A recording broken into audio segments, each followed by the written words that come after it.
Diolch yn fawr iawn am ymuno â ni ar gyfer y gyfres arbennig hon yn edrych yn ôl at dy amser di ar Iaith Ar Daith. Mae'n dda iawn dy weld di. Sut mae popeth? Sut wyt ti? Sut mae bywyd? Sut mae bywyd? Okay. Off-season, boring. It's boring. Difflas, yeah. Difflas, yeah, iawn. Yeah. Beth wyt ti'n cofio am Iaith Ar Daith? What do I remember? Yeah, da iawn. Dwi'n joio, hapus iawn di si Mike, Mike Phillips. Dwi'n diddorol from every sort of task that I just do is brilliant, and whether there's the axe making or learning about Princess Gwyliwch and Gwyliwch, and it was a great experience. Wyt ti wedi siarad Cymraeg ar ôl y gyfres? Dwi'n byw yn Guildford. Dim many pobl yn Guildford siarad Cymraeg. Yeah, mae hynny yn wir. I've been going on SOC more. There was a Mirth at every game on the other day, and I was kind of watching it, seeing what I could pick up in the commentary and that. And but as for actually speaking to people, no, there isn't. There hasn't been a great deal up here, really, to be fair. Sut oedd o'n teimlo yn dysgu Cymraeg? Wyt ti'n cofio y broses dysgu, the learning process? Good. I found it tough, but dwi'n joio. Dwi'n hapus yn siarad yn y car with Mike. Yeah. Ond pan the camera is on me, I was nervous as hell.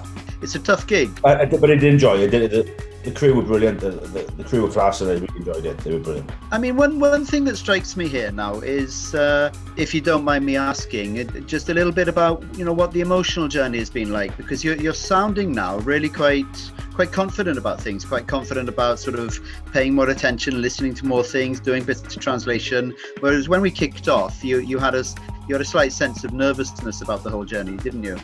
Yeah, I think I'm confident in in my own little bubble. There's obviously people who speak stuff so I don't understand, but it's just I think going on the show and kind of, especially listening to the lady that we could really talking about Gwyliwch, I was understanding a fair bit of it. That gave me a little bit more confidence. I guess being up here again, the emotional side of it as well. It was like going back to Wales, having the chance to see parts of Wales I hadn't seen, driving back to where I grew up, and it was like, God, it was having quite emotional, just driving past there, doing a show in your kind of native tongue. Kind of, it was a few different kind of varying emotions for me in the whole show, really. Yeah, lovely. So just to finish then, just to offer a little bit of insight on the next bits of the journey for you, and what's available in terms of support. I think that that sense of connection and the sense of drive that you've got with being overseas, there's still a lot more that you can get out of the app, and I would think about that in terms of setting yourself little timing challenges. I think if you set yourself the target of getting to 15, I mean, we could potentially, this is probably just a drip in the ocean for rugby gentlemen, but I would cheerfully buy you a pint for every 5 extra hours you do an app. So that's a tiny little extra incentive there. What you described about just being in the car and chatting away with Mike, that is the gold standard. A one-on-one conversation where you just try and see how much you can get out is the absolute ideal.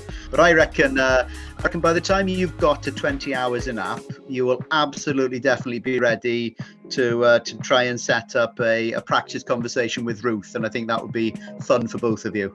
Oh, really? Oh, wow, okay. And then it would be. So that could be more than the offer of free pint. That could be the kind of that's the inspiration to get you to 20 hours. Yeah, I would be nervous then. Yeah, lovely. Well, I mean, llongyfarchiadau da iawn, Adam, because you had some nerves at the beginning, and you didn't find all of it easy, but you've cracked it. You've done really well. I hope you feel genuinely proud of yourself. Yeah. Oh, great stuff. Thank you.